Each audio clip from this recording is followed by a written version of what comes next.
All right, we're going to take a vote. Hat yes or no? Hat no? Hat yes. Hat yes, all right. It's always showing me up. I don't have my deer stomper hat. So I don't have my very pretty yellow skirt. Is that yellow or is that mustard or is that? It's pretty bright. It is. Marigold? The hardest part of my job is describing architecture and women's clothing. Because I know so little about either. And I want to talk about, I could have written 50 books where every character wore jeans, a t-shirt, and her hair in a ponytail. But you eventually would have caught on. That's the only 3 words that I know. And so, like yesterday, I was at a bookstore in Atlanta, and this woman had jeans that seemed kind of trendy. And I said, I hope you don't take this the wrong way, but what are those jeans called? Because I think people would wear them in my books, but I can't say, like the woman in the bookstore in Atlanta, and have them understand what I mean. They're called barrel cut, by the way, for those who want to know. Barrel cut jeans, soon to appear in a James Ponti book. Okay. Are you deliberately avoiding a mic on purpose? The lights are so bright, I didn't even see it there. All right. On behalf of Old Town Books and Old Town Books Junior, I would like to welcome you tonight. We appreciate you guys being here so much. This is like a very difficult time of year with back to school. I know some of you have tag teamed back to school nights to be here, and we really, really appreciate it. You may have noticed that someone is missing from the stage. I don't look a lot like Jason Reynolds. My name is Melissa. I work at Old Town Books. I'm also the book mommy online. Some of you know me that way. And we got really sad news in the last hour that Jason Reynolds has had a personal emergency and cannot be with us here tonight. He is brokenhearted. We are brokenhearted. I know many of you are brokenhearted about it. And we're going to make still a really fun night. You guys are now stuck with me as James Ponti's conversation partner. And that's a good thing because I actually have read both Sherlock Society books. So I am an informed moderator here tonight, though I'm going to let James do a lot of the talking. That's true. So it's actually, your night just got better. We're going to get more detailed information. I'm really heartbroken because Jason's one of my favorite people, and he's really heartbroken. He's okay, the emergency, but it's something he had to tend to, and that can't be helped, and it's really unfortunate. And it's unfortunate I know, hopefully not all of you, but I'm sure some of you came specifically for him and not for me. I'm going to talk a lot about Ghost because I think Ghost is amazing. I think Jason's amazing. We're still going to talk about his book some. And I just apologize that he's not here, and he does, and he really wishes he could be. What's a shame is Jason is so funny and so deep at the same time. I feel I was planning on being at my own event and being not even half the writer as the other person, so I guess that feels a little better to myself, because he's such a good author. He's such a good person. But we're not going to dwell on that part. I do apologize for anyone who that is a real bummer for. I'm sure that's most of you. But we will have a great night talking about books tonight. We're going to talk about my books, but I'm a big believer in the fact that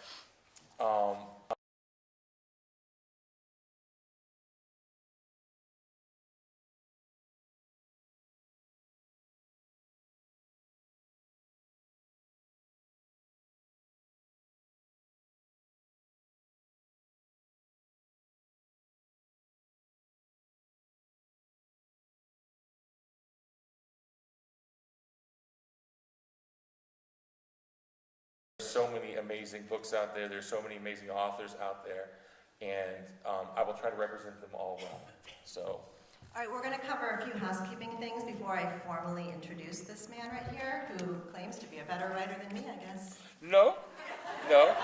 But I don't know that I'm not. I know that I'm not as good as Jason. There's a difference in feeling confident. I have not written a book, so you got me beat on that. All right, so we are going to talk. I'm going to ask James questions, and he's going to answer them. And as you can see, it's not hard to get him to talk, so he's going to have lots of fun stories for you all. And then we're going to do some questions. And we're gonna hopefully wrap up about 7-ish so that it gives you time for those who would like to come up and get books personalized. If you brought books from home, he'll sign them. He'll sign any additional books that I'll sign you Stuart want to Gibbs purchase books. outside. I will not sign Jason's You will book, but not sign anyone else I Jason's will books. sign. We are going to see if Jason might be amenable to sending us some signed book plates, so that if you do purchase a book tonight, we'll reach out to you, and if we're able to get those, and we can mail those to you. But yeah, so that's how the night's going to go. Couple things. Most of you should have gotten tucked into your copy of Hurricane Heist, an event flyer. This is sort of kicking off what is a pretty amazing fall of kids authors at Old Town Books Junior. So you'll find lots more where that comes from on that event flyer. There is one breaking news event that did not make it into the flyer because it's very last minute. Some of you will be very excited to learn that the Greeking Out folks will be coming back for the launch of their new book, and they'll be running a fun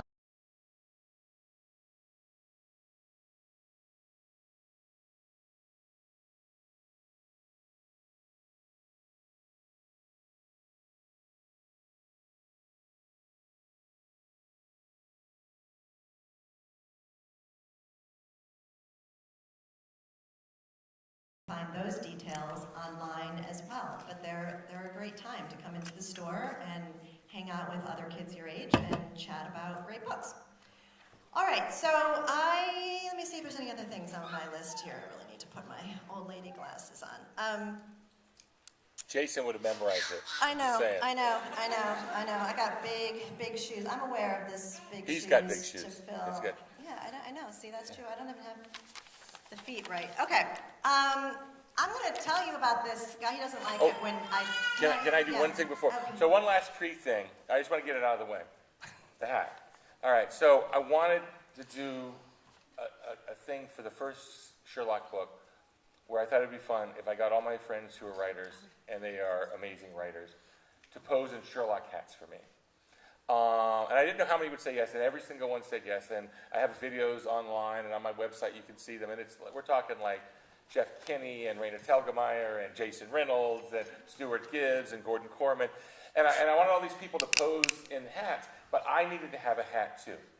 And my problem is my head is gigantic. I don't know if you can tell from there. We have a special like diffusing light to make it look like it's an optical illusion, but it's a really large head. So I couldn't just buy a hat without making it look ridiculous, and I could not do it if I was asking people to do it. So we were going to New York, my wife and I, we go up, I meet with my editor, and somehow that turns into a Broadway weekend. And we were up there, and I said, you know, there's probably in New York still hat makers, right? There's like buggy whip makers somewhere, there's got to be a hat maker somewhere. And I looked up in New York, and I found a hat maker, and she's the official hat maker of the Kentucky Derby, which is the Super Bowl of hats, right? So here I am, and I come into her office. I have a hat appointment. This is the bizarre nature of my life. And I have a hat appointment. And I go in and I said, all right, I just want to get a couple things out of the way first. Now, to the younger members of the audience, the first thing you should do is establish a price. I forgot that part. But I just said, I just got a couple things I want to discuss first. I want a hat like Sherlock Holmes. I want a deersucker hat, but my head is too big. I have a big head. Let's get that out of the way, and can you make me a hat? And this woman, who is an expert in heads, looks at me and says, I don't know that your head's that big. And I'm like, what? She goes, yeah, no, I just think, I'm like, in elementary school, I was Pumpkinhead. In middle school, I was Mr. Potato Head. In my professional life, people have this joke where they say, what would you rather have? $1,000 or James's hat filled with quarters, right? Which would be more money?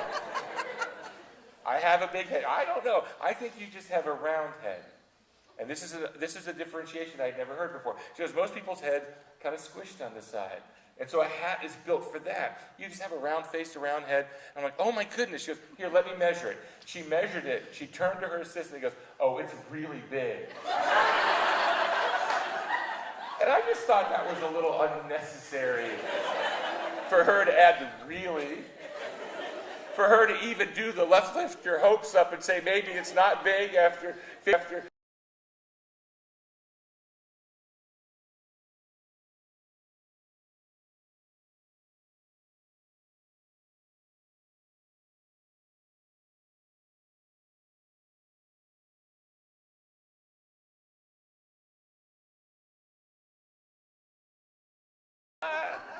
We're doing all right sometimes.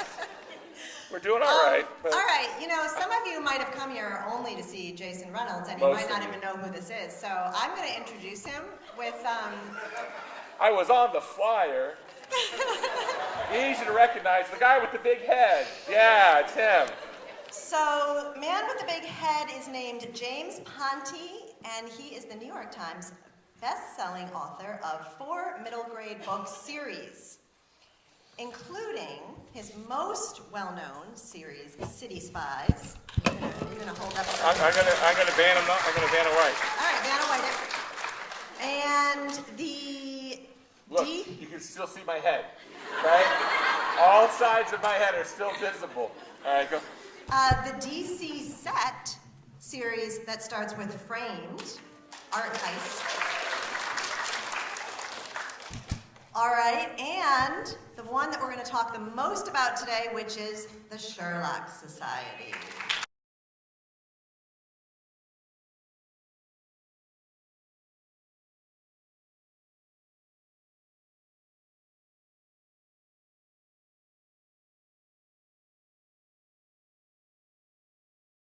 Our Camp Bookworm pick. And I know many of you, raise your hands if you came to our Camp Bookworm discussion. Yeah, quite a few of you came. So we've been kind of celebrating the Sherlock Society for the past year, which is why we are... Hookworm? Camp Bookworm. Okay, bookworm. Thought an odd camp. Yeah, that was okay, not we going to know. go Okay. well. And so we're very excited because this week the second book came out, and that's what we're here to celebrate today, called Hurricane Heist. And what else do I want to say? Let me look back at my notes here. I'm an Aries. He's I an like Aries. His novels have been named to 45 state award lists. They have been optioned by Hollywood, and they have been translated into 15 languages. And he's a 2-time Edgar Award nominee, winning in 2018 for Vanished, which is part of the Framed series. And he lives with his family in Orlando, Florida. You've lived your whole life in Florida? I was born in Italy. I went to college in California, but other than that, I've always been, I moved to Florida when I was 2. But I'm just going to be honest, Florida is like a dumpster fire right now. I don't think I'm going to be there much longer. In all seriousness, like my wife is now calling saying, I don't really need my whole pension. That was the call I had earlier today. So we're looking at Maryland or Connecticut as maybe we want to be by the water and away from Florida. Or Virginia. Yeah, so yeah, if anyone knows some good real estate, yeah, okay. Anyone have a spare bedroom? We need more than that. Yeah. All right, let's dive into Sherlock Society. James, can you tell us how you came up with the idea for this series, what your inspiration was? Okay, first of all, I'm going to do what Kate DiCamillo does, because she's the god of kids' books. If you ever talk to Kate DiCamillo, which I am lucky to do, I'm going to name drop a lot tonight. I was going to have lunch with Kate a month ago, and I read this article with her, and the article said, whatever you need to know about Kate DiCamillo, there are 2 things that are most important. One is, you're going to cry in every conversation, at least once, and she will cry too. The other is, she will never answer the first question you ask, and she will then jump around and maybe come back to it later. And I get down, and she said, James, the first thing we have to talk about is this. We never got to it. We both sobbed during the conversation.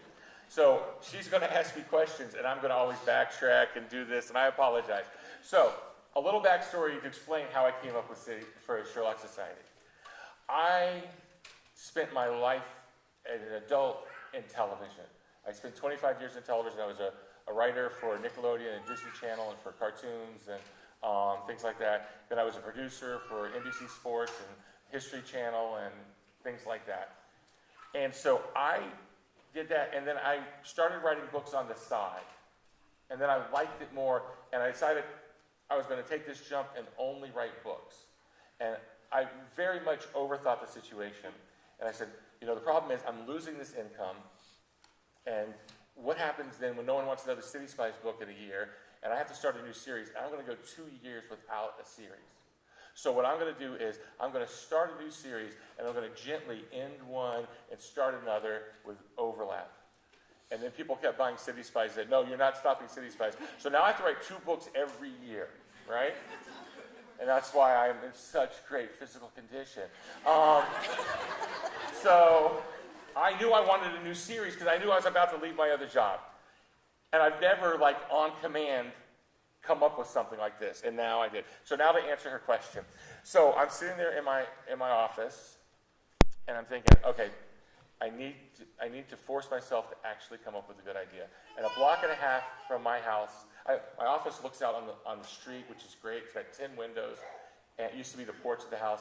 And there's a lake just beyond my site. I'm going to go to that lake. It's called Lake Davis, and Lake Davis has 9 benches around it. And what I'm going to do is I'm going to sit in a bench. And when I sit in the bench, I'm going to ask myself a question about what do you want to write? And I cannot get up until I have an answer that I consider a good answer. No cheaping out answers. And then I have to move to the next bench, and I have to ask a harder question based on the last answer. And keep doing this and keep going around the lake until I have an entire book series. And it works. Amazingly, I didn't know it would work. So I sat down at the first bench and said, what do you want to write? I want to write a mystery for sure. Okay, get up, move to the next bench. That was easy. Where are we going to set it? Well, I've done New York, I've done Washington, D.C., I've done a team that goes all around the world. My childhood was at a beach in Florida, beach town in Florida. I'll do that. Okay, get up. Well, now here comes the real problem. The only mystery about my hometown, which is Jacksonville, Florida, I grew up outside of Jacksonville, Florida. The only mystery about Jacksonville is why do people live there? I mean,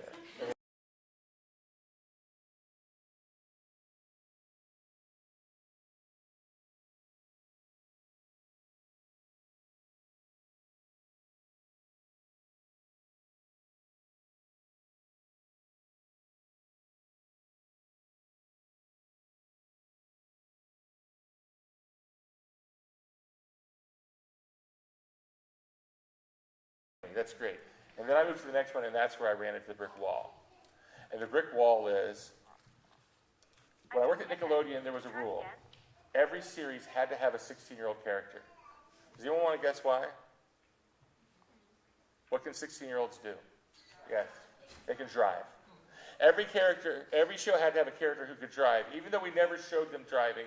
So when some obnoxious kid, usually Missouri or Iowa, wrote in to say, well, how do they get from here to there? That's like 20 miles. We would say, well, Noah drove, we just didn't shoot that, right? But a book for middle grade book can't have a 16-year-old character. So how am I going to get these kids from place to place? And that's when I came up with Grandpa. Grandpa is going to drive them around. Oh, he's not just going to drive them. We've got to say something about Grandpa. He's going to drive them in 1964 Cadillac Coupe de Ville convertible. And I don't know why, sitting on the bench, I said, Siri is trying to interview me now. Yeah.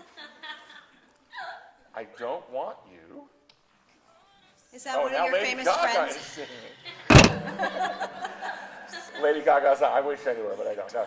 So, I just want you, while you work that out, I'm going to say that I've had a revelation that you're like the Anne Patchett of children's books, because if you ever get her talking about books, she will just tell you that every author is like her best friend. And I feel you know who her best friend is Katie Camillo. Well, I know. Yeah. That's why I thought it. But it's also Kate's like just a friend of everyone mine. else They're whose books best she friends. loves. So I'm just saying, like this, I feel this connection now for you. This is it. It's So, for some reason, I got in my head sitting on the bench that I wanted the Cadillac to be named after Roberta Flack. Roberta Flack was a singer in the 1960s and 70s, and I knew they would make me change this. But I got up and went to the next bench. And that's when the really hard question was, why is Grandpa driving them around? And it came to me that maybe Grandpa is a retired reporter for the Miami Herald, and my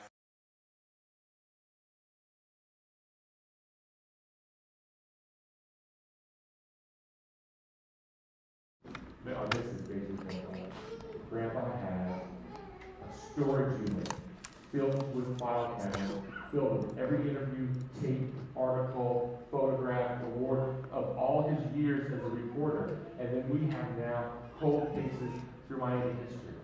And now I'm feeling pretty good. I ended up going around the lake for 2 laps. And then finally I met Ken. And it's hot. If I start another lap, that's 9 more questions. I gotta wrap this thing up. So I'm at what I'm hoping is my last bench. And I said, why did they do it? It can't just be, oh, because I want to do a mystery. There has to be a reason. Why did they do it? And a line came to me that is almost verbatim the first line of the book. So I'm going to read that to you for a second.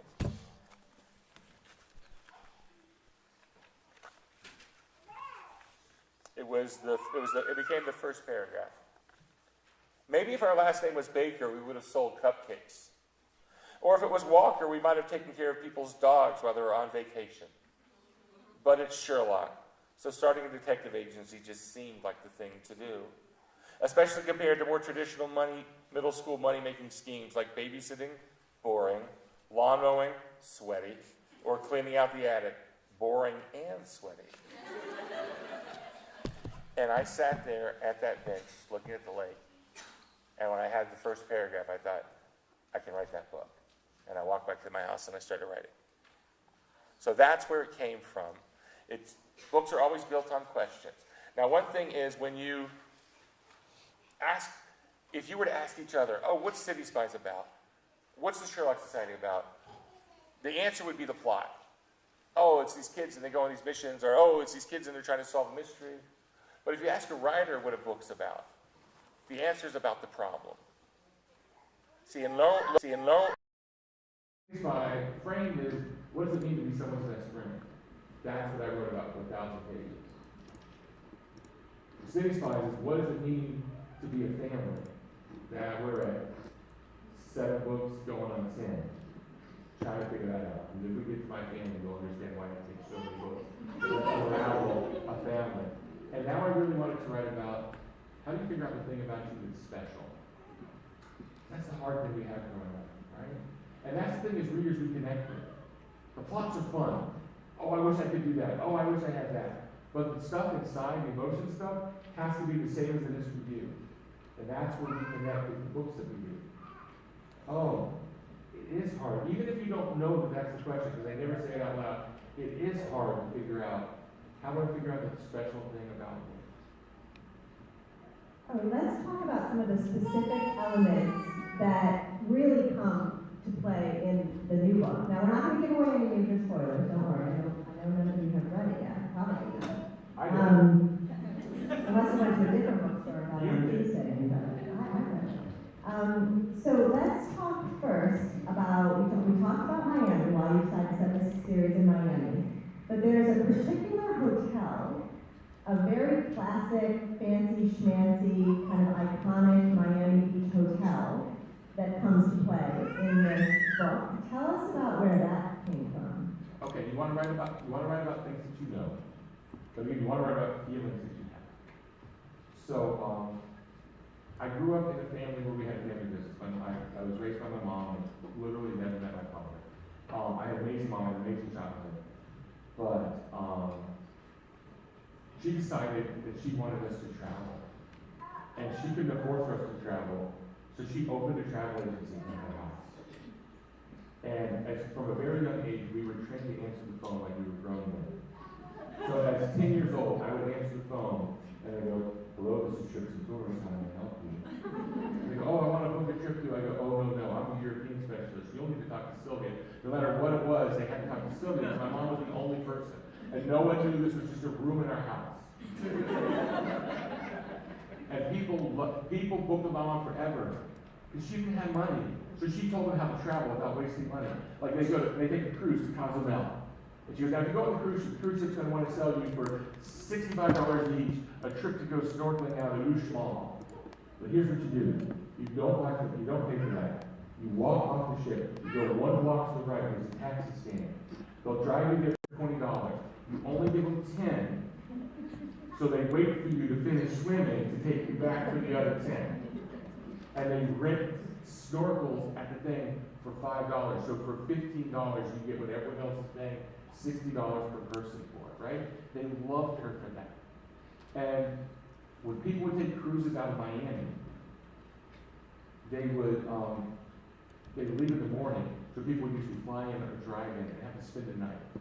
And she always put them at the Deauville Hotel. The Deauville Hotel was a classic Miami Beach resort. There's the Eden Rock, there's the Fontainebleau, there's the Deauville.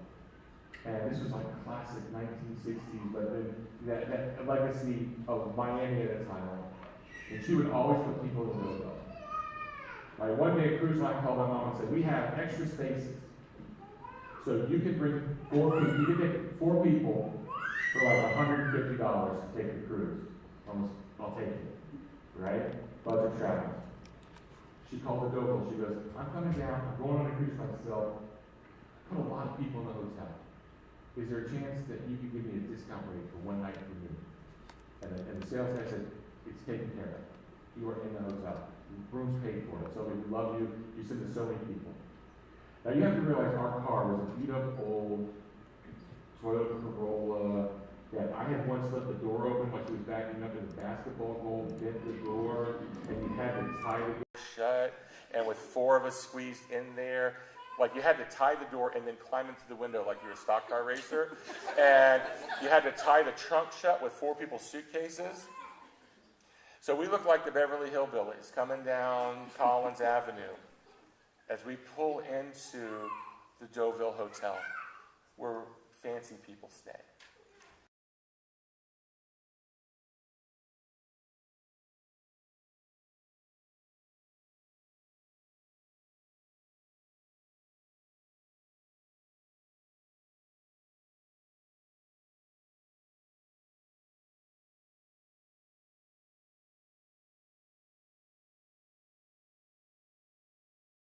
Comes out like, Jeff Gordon slipping out the door and trying to climb out the door, and he starts untying the door, and she's like, stop, stop, stop, stop, stop. No one take their stuff. Let me check the reservations. They really liked my mom a lot, so when you checked the reservations, it showed that we were staying in the 2-story penthouse suite at the top of the hotel. And this man who tried to stop us with, what are you guys doing taking so long? Get their suitcases unpacked. You come in. Ma'am, it is so nice to have you here. He must have thought we were the most eccentric millionaires of all time. I mean, this is like where, the Kennedy family stayed during the 1960 whatever convention or something. It was unbelievable. The hotel room had a stairwell and a balcony inside the room. It had 7 phones. There was a phone in the bathroom. I would go and sit on the toilet and call my brother upstairs. Like, dude, I am on the toilet, on the phone. We shot a whole, this was the day when you had to buy film. We wasted a whole roll of our 3 rolls of film for our cruise in the hotel room. I'm on the couch reclining, and he's shooting down from the balcony, and I'm giving him the guns, And I loved it, and it was beautiful, but I knew we weren't wanted. I knew we weren't welcome, that we beat the system, and we got a glimpse at what we're not supposed to see. And that became the core storyline for Grandpa in this story. So people have really responded well to Grandpa from the first book. So 3 chapters in this book are actually set in 1964 when Grandpa was 12 years old.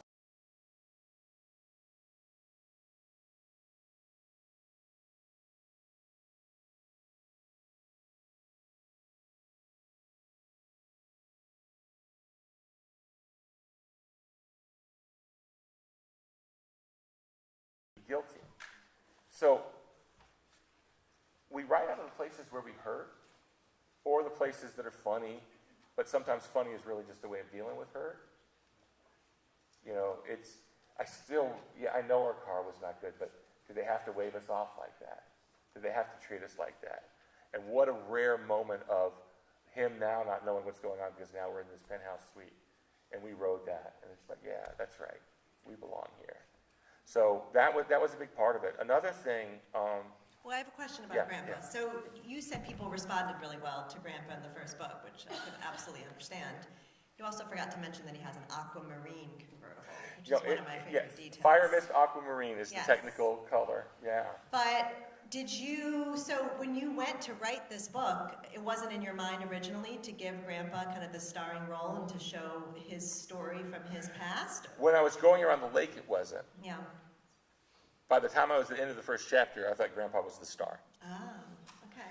And it's a really odd thing to have a 73-year-old character be a main character in a middle grade book. It's funny because you can't have a 16-year-old, but you can have a 73-year-old. And I was just in Miami. I launched the book always in Miami since the book's set there. And I asked him the thing, I go, who's everyone's favorite character is Grandpa? Kids. You know, it's like, you know, because he is one of the kids. Yeah, he's a It's renegade. just 2 generations removed from it. Yeah. Also, I gave Grandpa a key moment from my life. When I was 12 years old, I was picked to be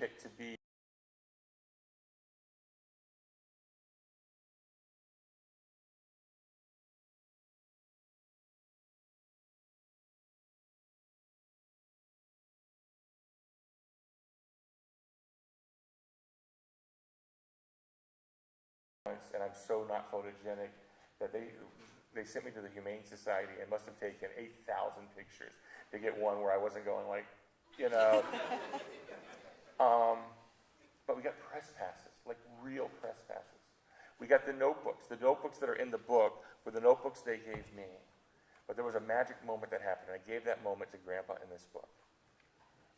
My favorite movie as a 10-year-old was All the President's Men. It was about journalists. So here I am at a 12-year-old now, and I'm working, and I'm a reporter. I have a reporter's notebook, and I'm in a meeting in the press room, and I'm just loving it, and the floor starts to shake, and I get terrified that the building's going to fall. And the reporter reaches over and goes, no, it's the printing presses. The printing presses are so strong, they literally shake the building. And I thought, I'm sold. I want this. So Grandpa gets that moment, and that's why he became the reporter he became. Yeah, he is, but yes. Nice, He is- Jason. Nice. I know, that's great follow-up. No, I also want to ask about hurricanes, because Grandpa, when he's a young kid and witnesses this thing that becomes so important to his life, it happens in the middle.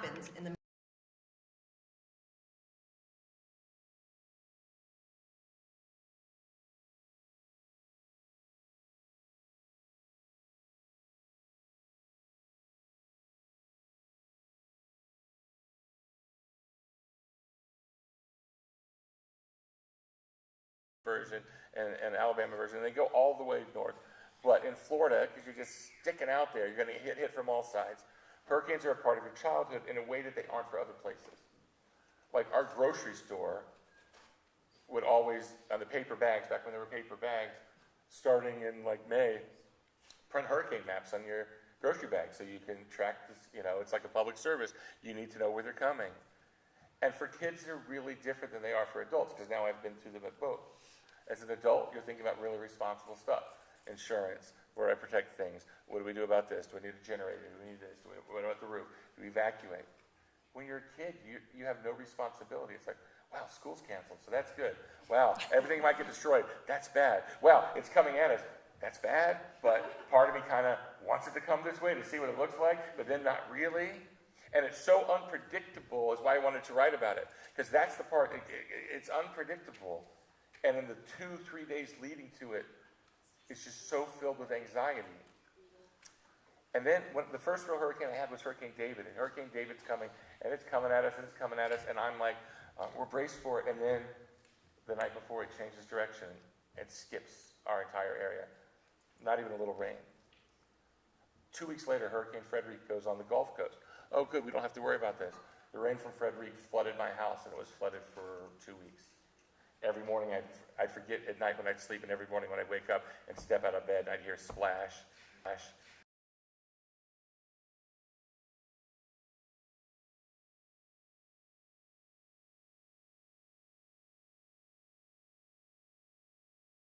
Is new to Florida. Is this her first time? Don't tell the other times. Yeah, I like seeing that perspective and having others reassure her that everything's going to be okay, but then also wonder themselves if everything was going to be okay. And sometimes telling someone is okay kind of convinces you. Yeah. Yeah. Yeah, no, they're all huddled together and have a little sleepover. So one of the things that I love about this book, but you also do it in the first book too, is the combination of real life and real people, real historic people with fiction. So in the first book, we had Al Capone, and that Al Capone mystery comes back in this book. It's not the central focus, but it is there again. I pick it back up. And you also have these famous kind of oddball heist thieves who are, Murph the Surf and Carlos the Cat. Carlos the Cat is made up based on real I thought person. Carlos the Cat was real too. I Carlos- Googled it and it came up. Carlos is made up, but the crimes he was part of are all real. Okay. So how do you strike that balance? So I told you my favorite book of all time was The Mix of Files. This is basically Frank Weber. And the reason I loved it, one of the reasons I loved it was that I knew that the Metropolitan Museum of Art was real.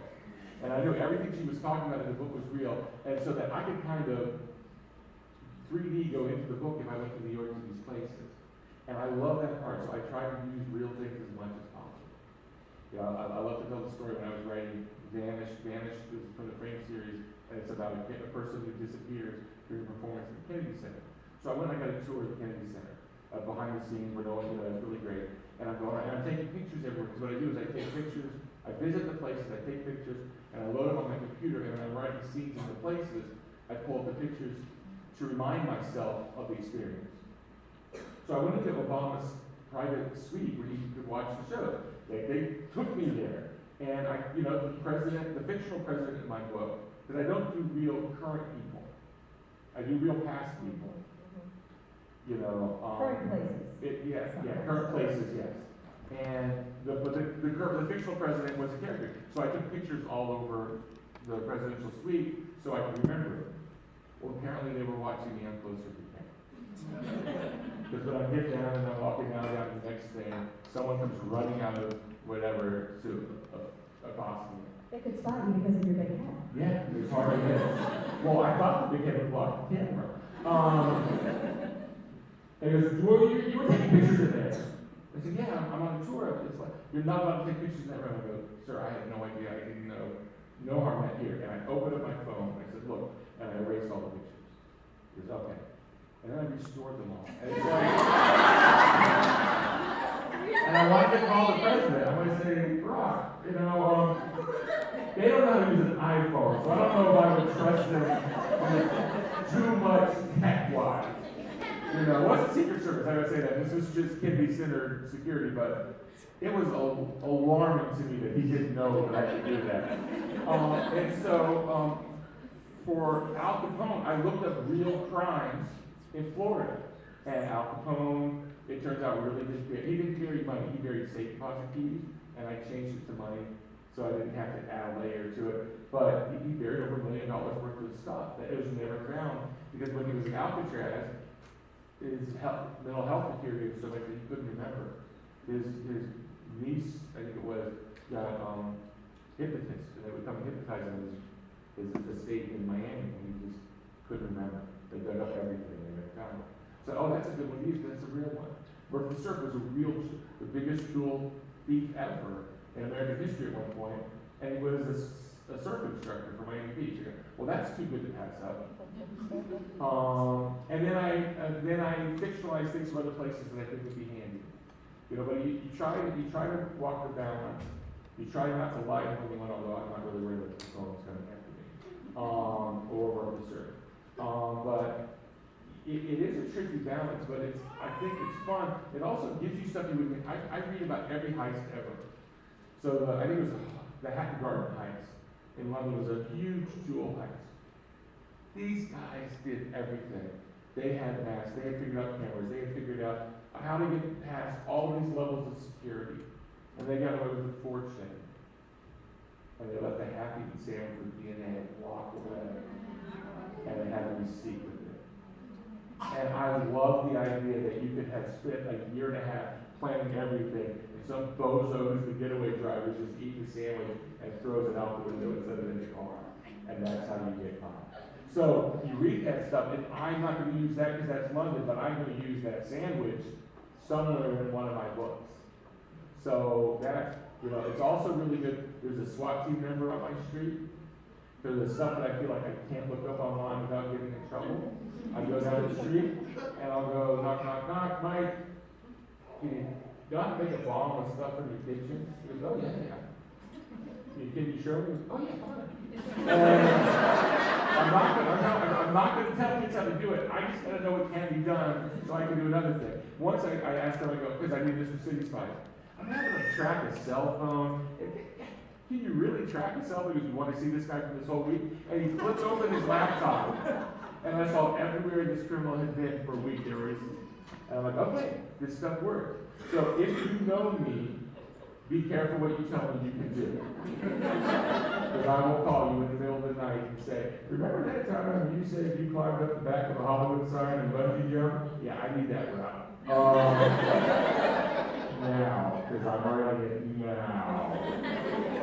Let's talk about your love of mysteries, because you said that it's the golden age of children's books, and I absolutely agree. And incredible books that are being published today. And at the same time, which is why it's a shame that so many people are not trying to stop that. Yes. But I think we're still at the golden point, because there are so many great writers out there. And I'm just mediocre slime in the middle. I love it. I'm riding on their shoulders. But go on. Well, I don't think that's true. I think you're leading the charge. But I think that, at the same time as all of these amazing stories are coming into the world, you have a generation of kids that are reading for fun less because of a host of reasons like screens and various things. But one of the things I've noticed as a bookseller is mysteries are still strong. Kids still really like mysteries. And I'm wondering if you can tell us a little bit about why you love writing mysteries and what you're thinking as you're writing them about your young reader, about these kids who are growing up today who are going to be reading these mysteries that you're writing. Yes. And I would like to throw a controversial idea into this conversation. And I apologize if you disagree with it.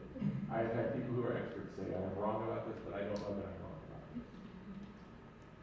Kids have a shorter attention span. I think it's true. But what I think is missed on our side of that equation is kids pick up story quicker. There's a visual literacy that lets you learn how to read stories quicker, and if you write it slow, people get bored. And it's not that they don't have the attention, they just want a nonstop flow of information. So I'm going to list some middle grade writers. Stuart Gibbs, Max Browning, who writes Last Truth on Earth, Shannon Messenger, who writes People of Lost City, Victoria Edgard, that's YA, she writes the Bloody Dawn Princess stuff, but it's really good. Gordon Corman, who writes every single book that's ever been written. Chris Travis.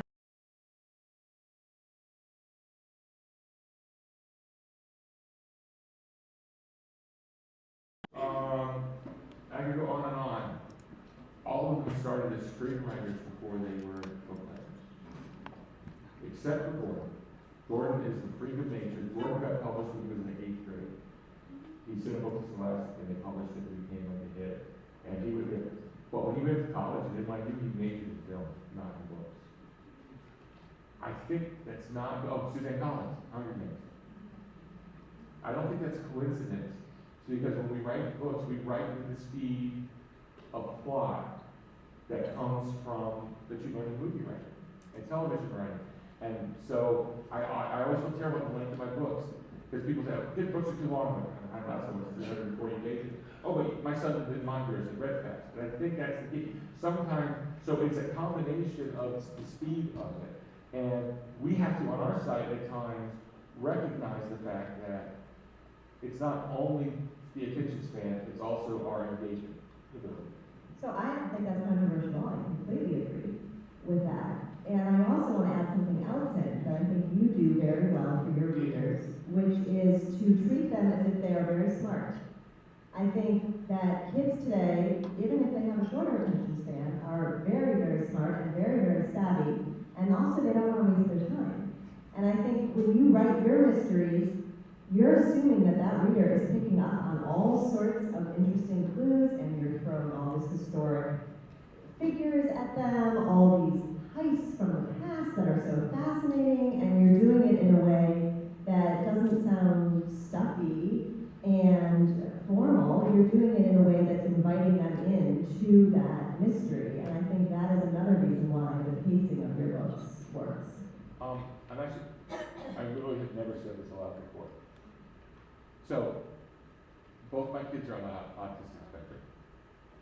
And I got so used to explaining complex things in a way that wasn't boring, but trying to make sure they understood and reminding them of little facts that my writing style uses that to a degree, I think. So I try to make the plots are complex, but they're not complicated, right? I try to be fair with letting you understand. The entire reason, so City Spies is based on the concept that the 5 kids who joined the team, and actually the 6, and maybe it'll be 7, I'm not telling you anything about that yet. But the code names of the kids are the cities where they're from. And that's because I went to see Dead Poets Society with my mom back when it came out. And Dead Poets Society, and you don't need to know this, kid, but just so you, the thing about it is, every character in the movie that's not Robin Williams is a 16-year-old white boy with brown hair and the same haircut. He's wearing an identical uniform to the other 5 boys. And all were unknown actors. And halfway through the movie, my mom turns to me and she says, I can't tell them apart. I can't keep track of the story.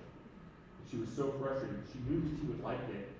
And I thought, that's the most frustrating thing, when you go back, which character was this again? And so I thought from the beginning, if I name the characters after the cities they're from, you instantly know Paris is the one from France because you already knew before you started reading that Paris is in France. That's the entire reason I did that gimmick, which becomes the name of the series, The City Spies. Because I was always trying to help my son follow a story that was, to make sure it wasn't overly complicated, and still treat him with respect and knowing he's really smart. I think kids are really smart. I think also kids can talk about really heavy things. My books aren't heavy. But when I'm in schools, and I don't mean to, 10 years ago, my oldest son died. And my oldest son is the reason I write books. And it was obviously traumatizing. And there are people that would think, well, you would never mention that to kids because it'll upset them. I talk about it with kids all the time. And it's amazing. You're in Title I school somewhere, all the kids have people that want you out, right? All the people have hardship in their life. And kids understand that. And what they like to be treated is not like, oh, we're going to talk about this thing, or even worse, we're going to use code words for it. We don't need to go into details about sad things. We don't need to overwhelm kids, because certainly life is overwhelming enough, but we can treat them with respect. My greatest pet peeve in our industry, and I talk about it all the time, celebrities who write kids' books. Oh. I mean, if you really write it, that's fine, but usually it's like, we can put your name in a book, we can get this person to write it, you'd be a New York Times bestseller right here, next time you're on the Today Show. Taking bookshelves for people who spend their lives learning how to do this, right? But what I really hate about that is actually my next secret one is adult authors who think, I can write a kid's book. Because when adult authors, with the exception of Carl Hyson, who is an amazing adult author and an amazing kid author, when an adult author writes a kid's book, they treat kids like they're idiots. Because they think, well, my book's just too complicated for the kids, so I'm just going to write one of my books but make it stupid.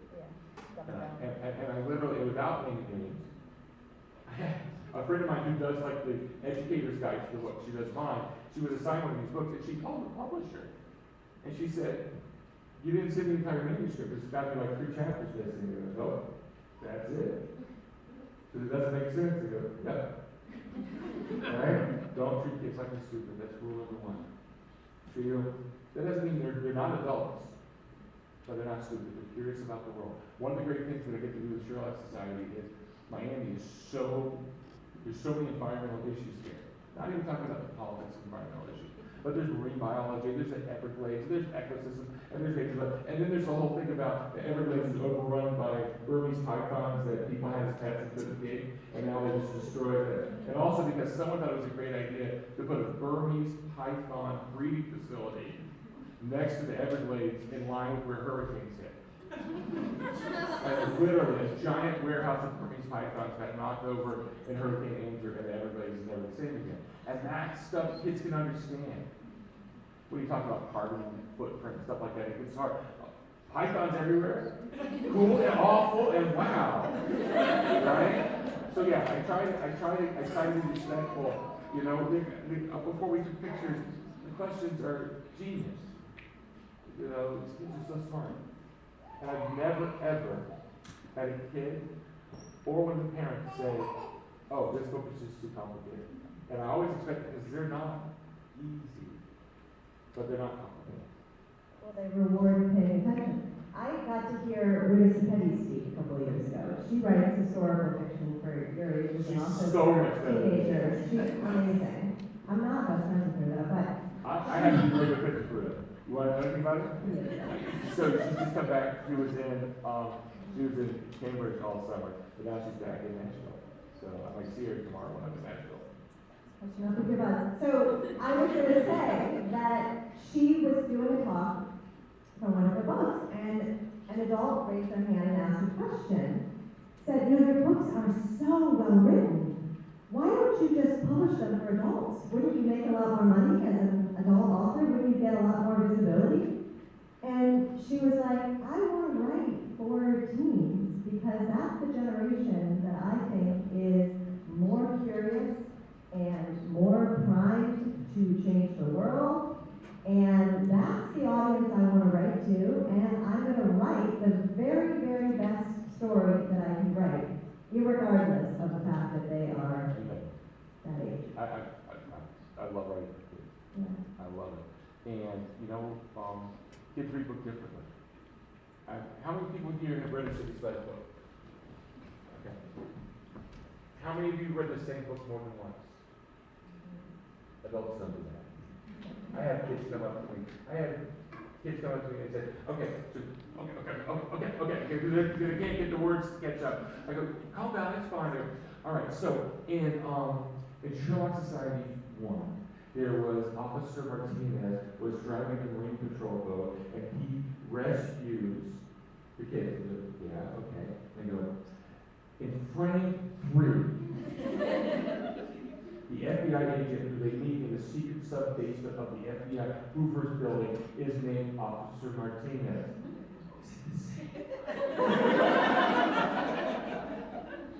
And I use that girl now, and I don't know about my own books, and I call her up and I ask her, and I'll say, because it's like, no, it's just actually, the guy that drove me around Key Biscayne, it was Officer Martinez, and I thought his kids would get a kick out of his name being in the book.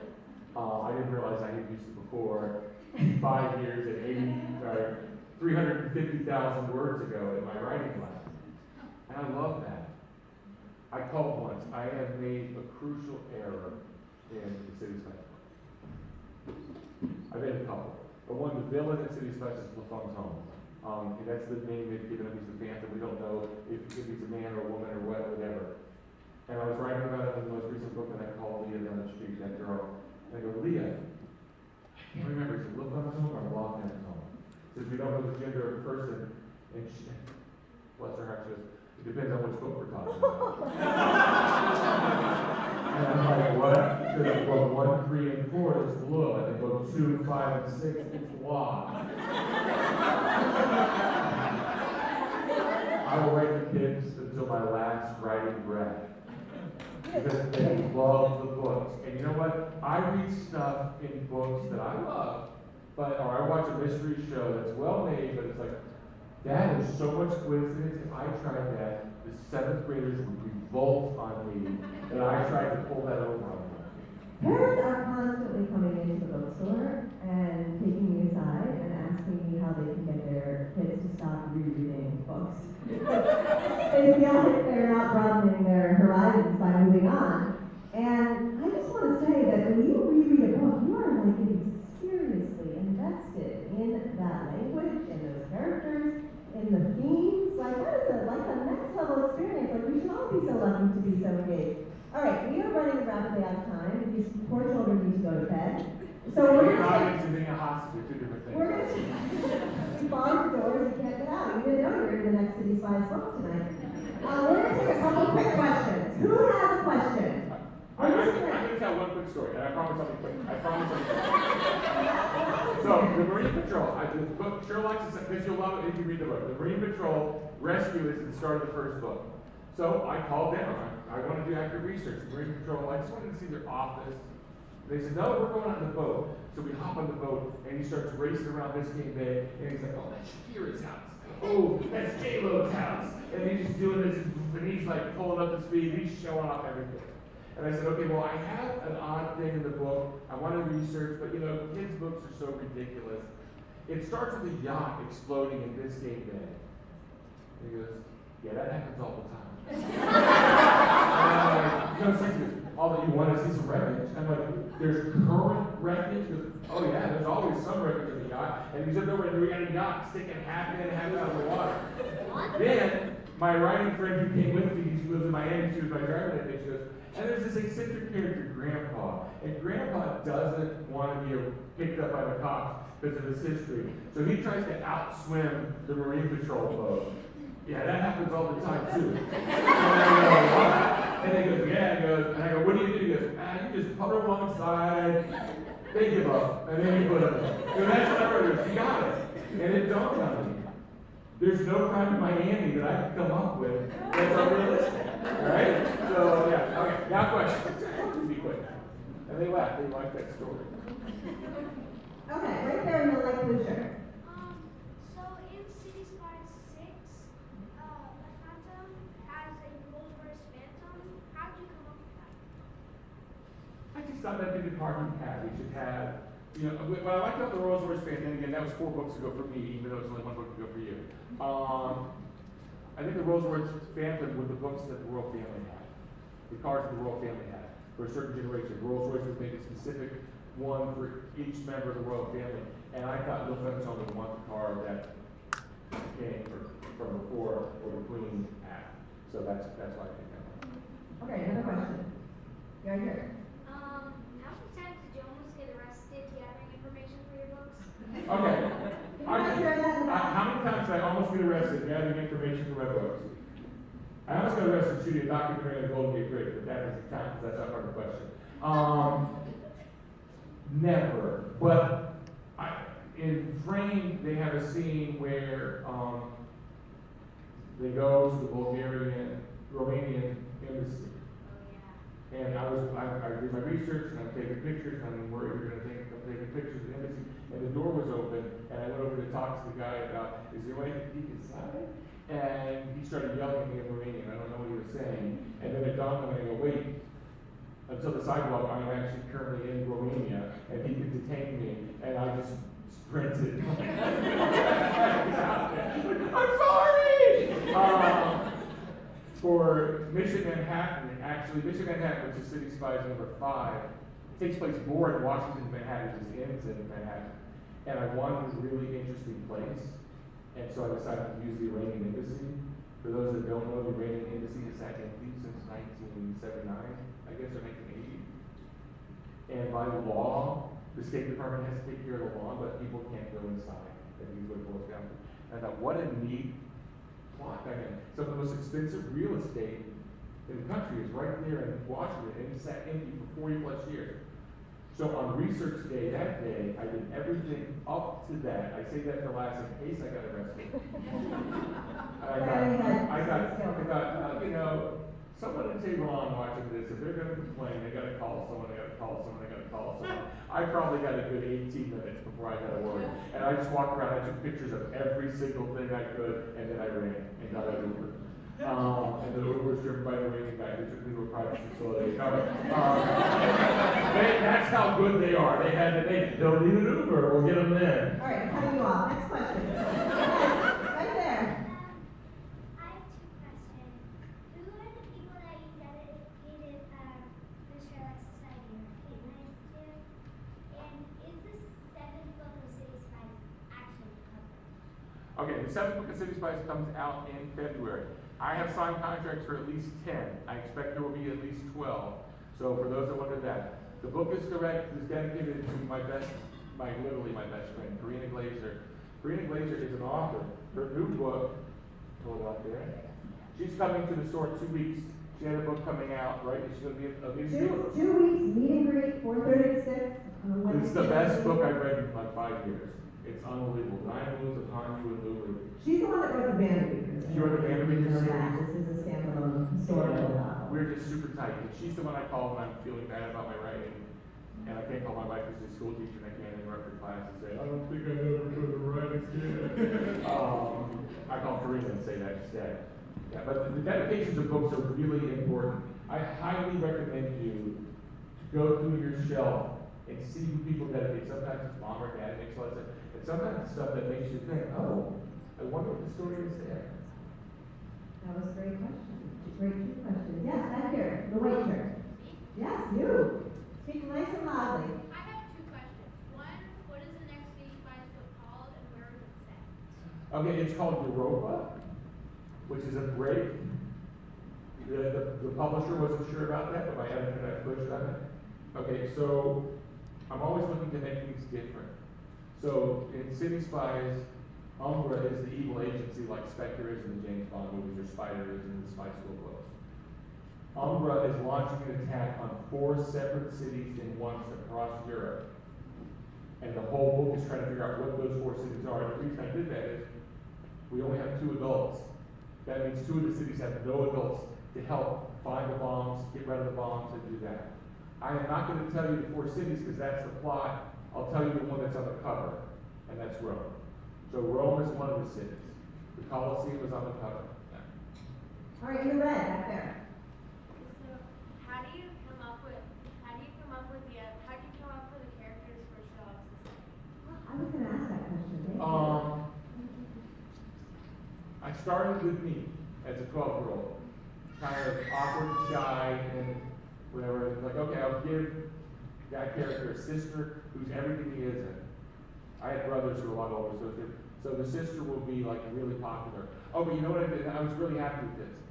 So the sister is one of the most popular kids at school, and he's like one of the nerdiest kids at school, but he actually is happier than her, and she knows that. And it's kind of like, he knows where he belongs, and she doesn't really like where she is, but it seems too good to pass up. And we're going to give him 2 best friends. I'm going to give a friend, Yachty, who was based on me as a kid because Yachty makes movies, and I went to film school, I love making movies. And then a girl who's kind of nerdy who actually is based on Karina's youngest kid. And I'm going to start them, and I'm going to make them not like us, and then figure out how they would react in different situations. And Grandpa, I just made, what would I like to be as a 73-year-old? Grandpa is my spirit guide, my dream board, or what they call that, the inspo board, whatever, that I wish I would be like. So I was going to say this earlier when we had the subject of grandpa, but then I changed my mind, so I was confused because I thought we could have a conversation. But grandpa's actually not my favorite character. And she's controversial on her own, but it's the older sister. That's great. I love the older sister. Oh, here's my, that's great. No one's favorite character is the one that's based on you. In all the books I've written, no one has ever raised their hand for whose favorite character is Alex? Crickets. Every other character in every book series is some kid. A little side note on the Sherlock Society. Originally it was called the Sherlock Sisters. It was just really 2 sisters. That was the whole thing. And my editor said, you know what? We love it. We love what you wrote up. We'll publish it. But what we think is great about City Spies, one of the things we think is great, is that every kid that picks that book up has someone that feels like them. And if you have just 2 sisters very similar, you're going to lose some of that. I said, well, I almost made brother and sister. And then by doing that, it opened it up. I just like the title Sherlock Sisters. So that's why I had the sisters. And then when we gave Sherlock Society, it's like, now we can do whatever. But you know what, middle grade has a lot of girls protagonists. Yeah. And we need boys in there too. All right, we're going to take one last question, then you guys can It better be good! If you decide, you can still ask your question up here, but I know some of you will be. And if it's about my cool, So all the way- dunks. Yeah, or if anyone wants to ask him about his relationship with Christina Aguilera, I can get to that, but that's also a good one. Okay, That's yes, a back. good question. Okay, well, what do you want? Okay, Yeah. yes, back there. Yes, your question. So I was like looking at the Europa cover, and I noticed Kat and Cairo on there, but I was wondering who was the girl with the orange hair because Annie has brown hair, so that could be her, and Monty has like dark red hair. So is that Clementine? Okay. It's Sydney. What? Gonna get into a long conversation. I'm not the about artist. that I'm not the artist. It's Sydney. Oh, the artist that I think it's the way the lights hit. The cover of Europa, if memory serves me correctly, it is Sydney followed by that Cairo's on there, and I forget who the other one is. Is it Cat? Yeah. Because I told him not to put Brooklyn on the cover because Brooklyn kept being on the cover. Some kid came up to me though, first question in Milwaukee. I go, what question? Yeah. And this girl looks at me, she goes, so, how did Robert fix his vision and change his hair color? Or no, fix his asthma and get rid of his glasses. I'm like, what? In book 1, you mentioned he has asthma and wears glasses on the cover. He does not wear glasses, and he never mentions his asthma. And I said, LASIK? And the cool, refreshing air of Istanbul. And I had all right, Christina Aguilera, she brought it up, so I have to answer. Just very, very quick, just so that. I wrote Christina Aguilera speech. I worked for Mickey Mouse Club for 2 years, and every day I worked with Christina Aguilera and Britney Spears and Justin Timberlake and Ryan Gosling. And they were 11 and 12 years old. They're all his best friends. No. And I really believe in separation on kid shows of the adults and the kids. I was always friendly with them, but I was not friends with them. But the last 2 weeks of the show, when we knew it was canceled, Christina was really sad. And I talked to her a few times about it. And it was because I think she had this amazing, no one had more talent than her I've ever seen in my life at such a young age. And she thought her life was going back to normal. She thought she was going to get in the station wagon and drive to Pittsburgh, and all this amazing singing on TV and meeting celebrities was over. Did not end up being over for her. And that stuck with me. And I really tried to encourage her, but I couldn't say it wasn't over. Alex has the best summer of his life in this book. They're blowing up yachts, they're chasing out Capone, they're doing the FBI's involved, his sister's spending time with him, his best friend. He has the best summer of his life. And this book is about that feeling of, oh wait, we're going back to school. It's going to be the way it used to be. Actually, throughout this book, Alex is channeling 13-year-old Christina Aguilera and what I saw from her and our conversation. Unfortunately, a hurricane delays his return to school. Oh, it should have been named Hurricane Heist. Okay, recall. Turn it back. All right, give a round of applause for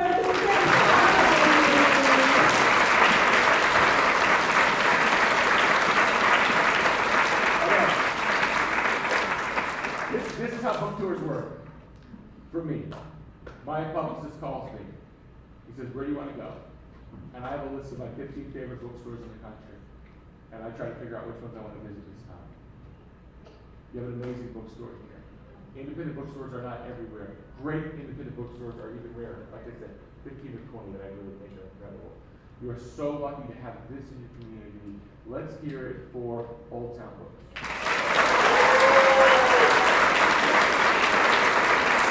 Notice she didn't hurry me there. She didn't try to hurry me up when I'm talking about the bookstore. No, say everything. Before I talked to you about how we're going to do the signing line, you were like getting out the camera like you were going to take a selfie with everyone here. Oh, we do that? I think that they would be game for that. Don't fall off the stage though. I don't want to get sued. All right. If you have a book, hold it up in the air.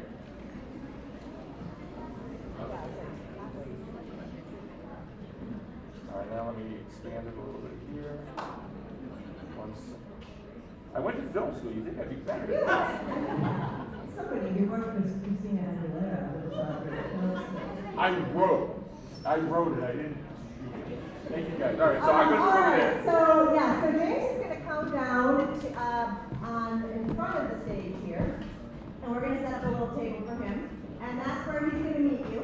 Now, we have 2 aisles, so the way this is going to work is those of you who are ready to depart at this time, you already have a pre-signed Hurricane Heist. And so if you want to do that, we ask that you exit out of this aisle here. If you have changed your mind and realize that you should have bought all the books on the table out in the front lobby, you can also use that aisle to go out and purchase additional books and then come back. We will basically dismiss by row here so that we're not all standing forever. You can stay in your seats. And my lovely colleagues will let you know when you're, and there'll be like a row all the way across. And then you can come on up and you can take a picture, you can have your book personalized.